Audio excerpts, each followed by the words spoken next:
We're going to look at the light-dependent reactions.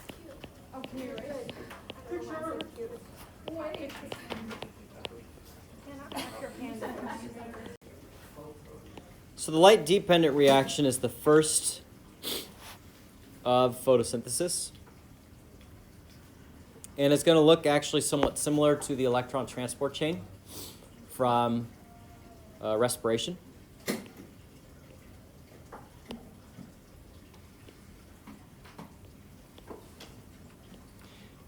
It's going to take place in a membrane, or on a membrane. So again, some phospholipids.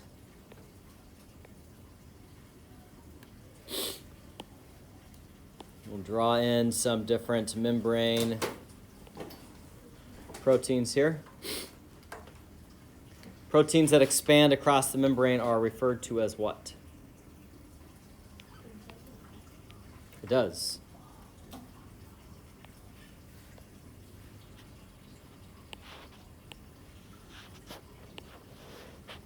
They are integral proteins.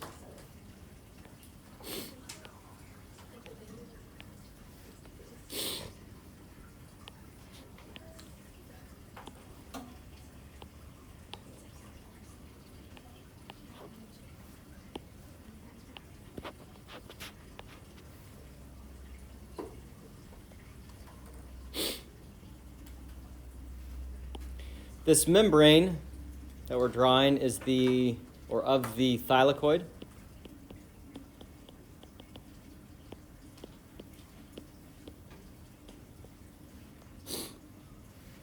And the top portion is going to be the stroma. And below is the lumen, so inside of the thylakoid.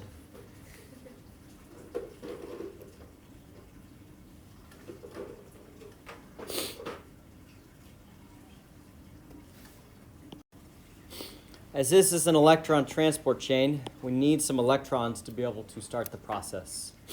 Those electrons are going to come from water. Water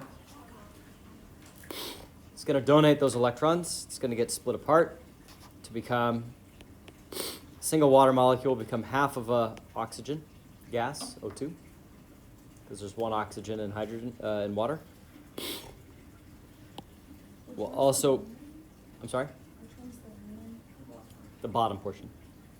It will also release some hydrogen ions. And it will also release 2 electrons.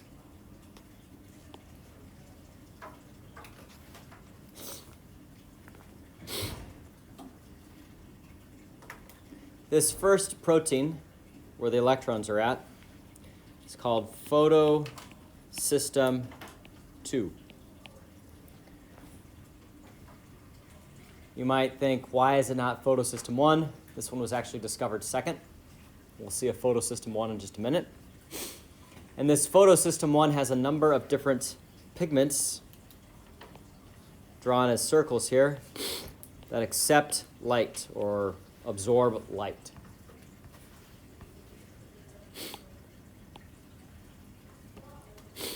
The one where the electron's at, in particular, is called P680. P680.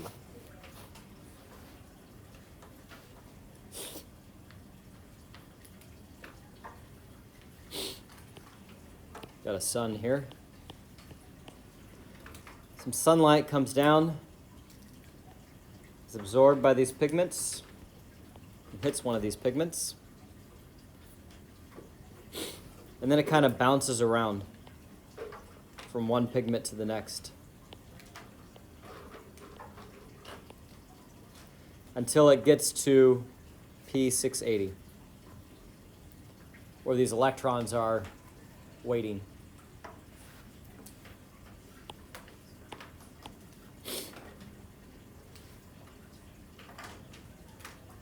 Imagine for a moment a teeter-totter.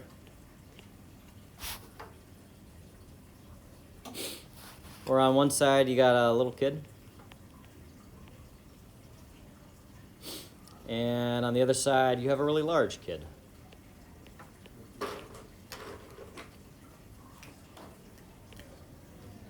Or maybe like Shaq. Okay? And Shaq decides to jump as hard as he possibly can on his end of the teeter-totter. So what's going to happen to that little kid? Little kid's going to go flying off. Whee! The sunlight is like Shaq. So the sunlight hits this P680, and this poor little kid is like the electrons. That sunlight causes the electrons to become excited, and they go flying up to the top of photosystem 2.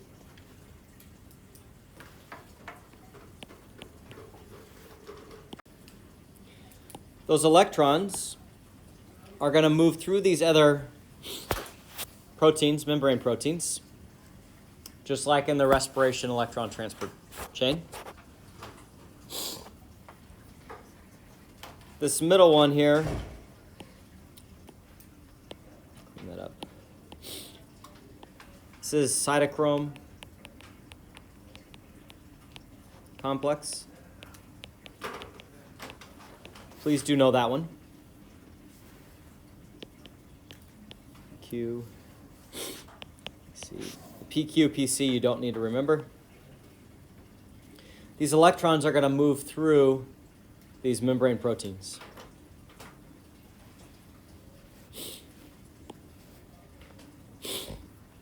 Hydrogens, ions that are in the stroma, as the electrons move through or across the cytochrome complex, as those electrons move through it, it causes hydrogens to move across the membrane and collect in the lumen.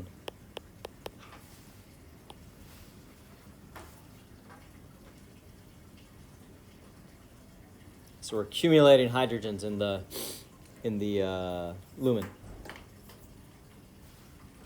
Those electrons are going to continue moving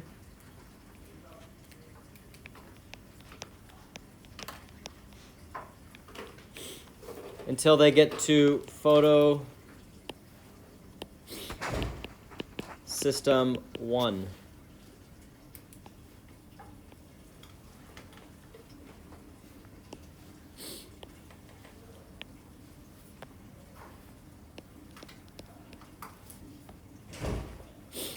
So we get those electrons at photosystem 1.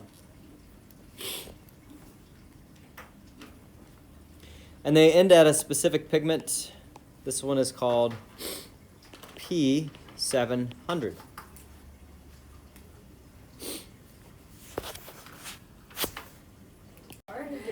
Just as we saw at photosystem 2, absorbing some sunlight, additional sunlight is going to be absorbed. At photosystem 1, that sunlight is going to bounce around a little bit, like we saw previously, until it gets to P700, thereby exciting those electrons again. And Shaq's jumping down on our teeter-totter, sending those electrons flying.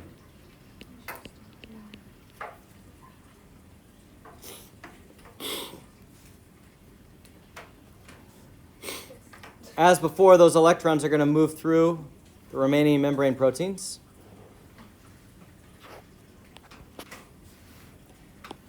Where the first one is FD.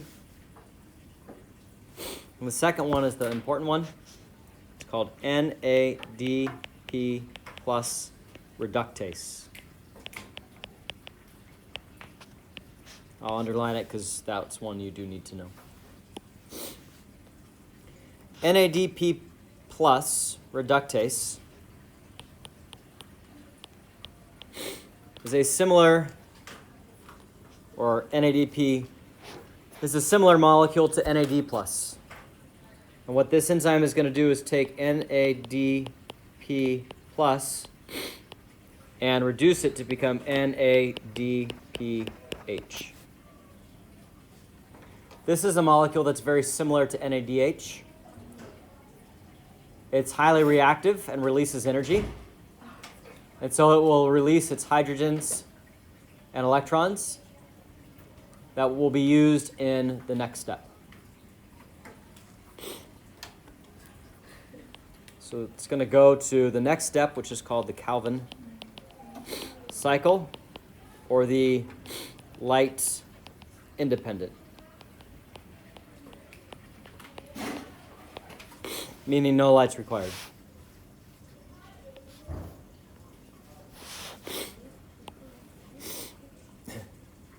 The last step of this process is to produce another energy molecule.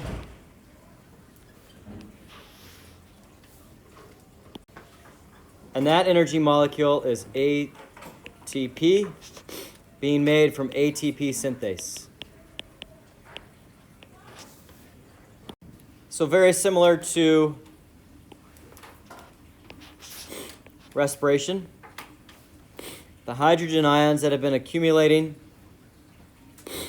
in the lumen here are going to move from where there's a high hydrogen concentration to a lower hydrogen concentration. And they're going to do so by moving through the ATP synthase.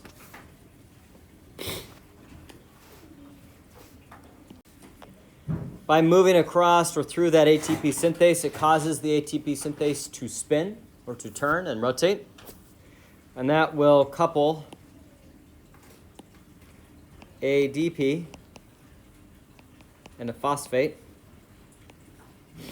to become ATP. This process is known as chemiosmosis, as we saw before with respiration, because it's hydrogen ions that are moving across the membrane.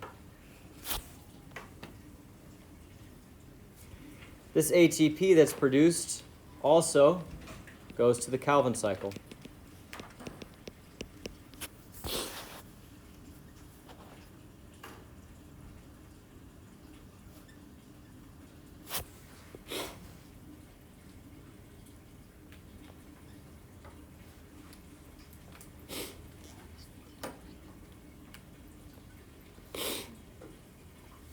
As we talked about previously, our inputs for photosynthesis were carbon dioxide, water, and sunlight, and our outputs are oxygen and glucose. Of the things that we've used so far, we've used some water. We've used water. We've used the sunlight. And we've produced some O2. So in the Calvin cycle is where we're going to see the use of carbon dioxide to actually produce the glucose. The purpose of the light-dependent reactions are to produce the NADPH and the ATP so that they can be used in the Calvin cycle. Those two molecules power the Calvin cycle. And we'll talk about those next.